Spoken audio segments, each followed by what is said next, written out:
Dick, we're in your great home here, very funky house in Wellington Village. Just tell me, what's a favorite room or nook in your home and why? Probably outside, in the backyard. Yeah. That's my favorite spot because my wife has fixed it up so amazingly. Inside, it's probably downstairs in my study, because that's where my CDs are, it's where my books are, and it's where my guitars are. All right, what's on your bedside table? On my bedside table is my iPad that I've now become a lifeline to me. If you want to know what I'm reading, I actually am reading a series of a bunch of nonfiction by David Foster Wallace. Okay. I've tried to get through Infinite Jest one too many times, and I realized that my brain is not that big. So I've gone to his essays because I just can't handle his fiction. He's just way too far out there for me. Yeah. All right. What is a favorite memory in your home? How long have you lived here for? We've lived here for, I think it's 24 years. Okay, so a lot of memories already. Yeah, but you know, honest to God, the day we moved in, you know, my brother and I are from we were brought up on Bell Street in a four-door row. So when I moved in here, I never thought I would live in a house this nice. Right. So when we moved in here, I was a pretty happy puppy. If you could live, you're an Ottawa boy, born and raised, but if you could live anywhere else, where would it be and why?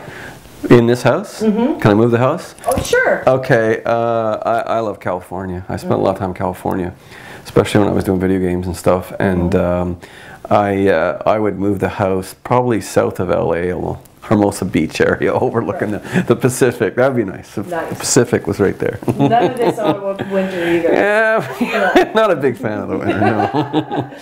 Okay, what did you dream of becoming as a kid? Was it a musician or? I dreamt of becoming a musician, and I dreamt of becoming a writer.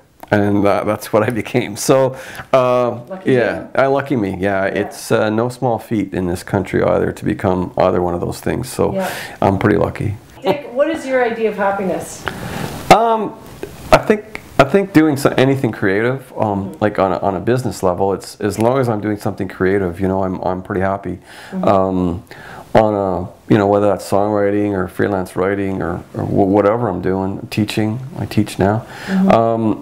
On a personal level, you know, happiness is being a good dad and all that stuff, and being a good husband. And I took my wife to the high school prom. We've been together for a long time.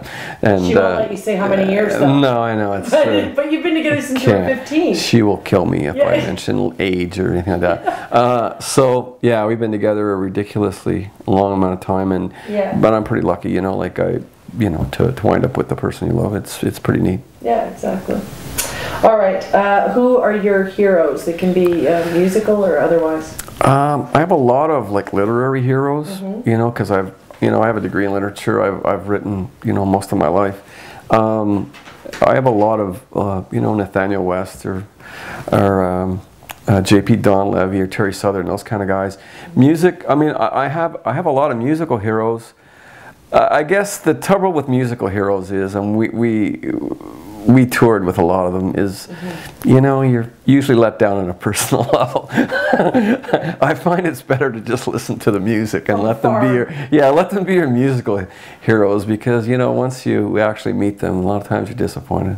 It's just, you know, we toured with these incredible musical icons, and you built, it's just, you know, part of the trouble is you build them up in your own mind because of the music and everything, and you meet them and they might have, you know, drug problems, or they might, you know, they might just be idiots, and it just, you kind of let down, you know.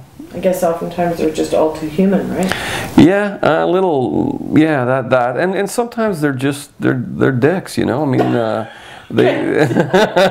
say what you mean, Dick. Well, no, I mean, you know, you don't get sound checks, so they treat you like crap on the road, so it's like, you know, you're kind of disappointed, you know. Right. All right, well, speaking of that, favorite qualities in a man? Favorite qualities in a man would probably be, I kind of, I kind of like guys that kind of stay the same, you know, like, I don't know if there's a word for that, but I just don't Consistent. yeah, you know, I just don't like all these guys that maybe they get some money or status and they kind of reinvent themselves and, you know, suddenly they're cool. I mean, I've been having breakfast. I have breakfast on Friday mornings with the same bunch of guys for, I think it's like 25 years or something. And they're always the same. They're like a rock, you know? Like, I like the fact that they haven't changed, and I would like to think that I'm the same. I haven't changed, you know? So, I mean, that kind of consistency of character is something I like. Maybe the fact that you've eaten breakfast with them, they'd be the first ones to call you out if you did change. Oh, so yeah, it's absolutely. To keep those I would expect the abuse. Yes. they can count on me to give them abuse too. Okay, favorite qualities in a woman? The two for me would be, the lethal combo for me is brains and a sense of humor. Pretty much. Sexy. Foul mouth. Oh, salty mouth. Salty mouth. Okay, Yeah. swear like a sailor. Favorite Cooper Brothers song and why?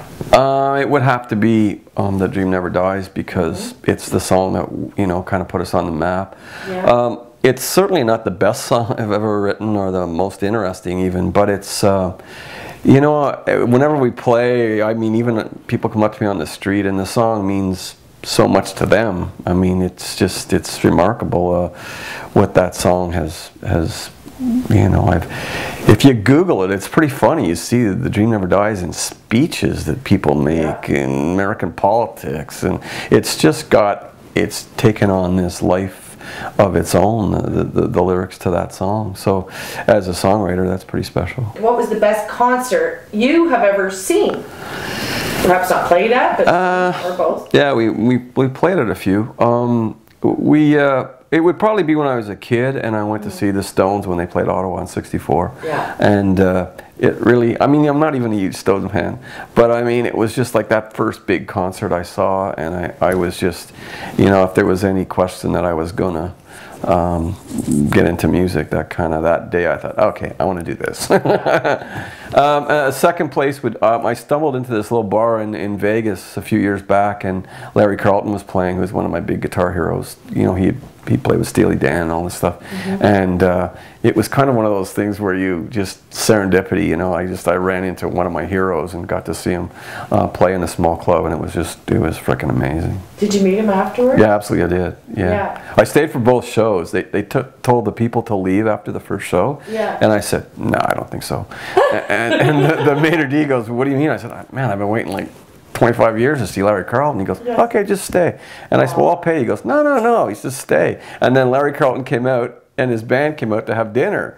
And they said, what are you doing, man? You're supposed to leave. I said, no, I'm not leaving. And they started laughing. So I ended up talking to them and hanging out with them. It was pretty cool. Oh, fantastic. Yeah. Okay. Huh. Was he nice, or did he fall short? Yeah. No, he was just amazing. He was one of the ones measured up. Yeah, he was just a normal guy. You know? Cool. How would you like to be remembered?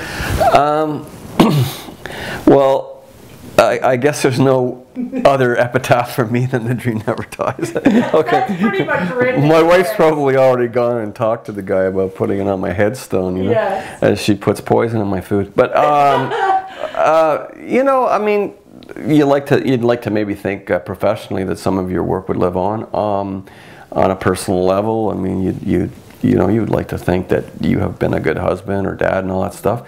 The other thing too is I think you want to be remembered as somebody who kind of contributed to the community. And you know, this year, for example, this is my brother and I's 19th year working on Ringside for Youth, which is a charity that raises money for the Boys and Girls Club.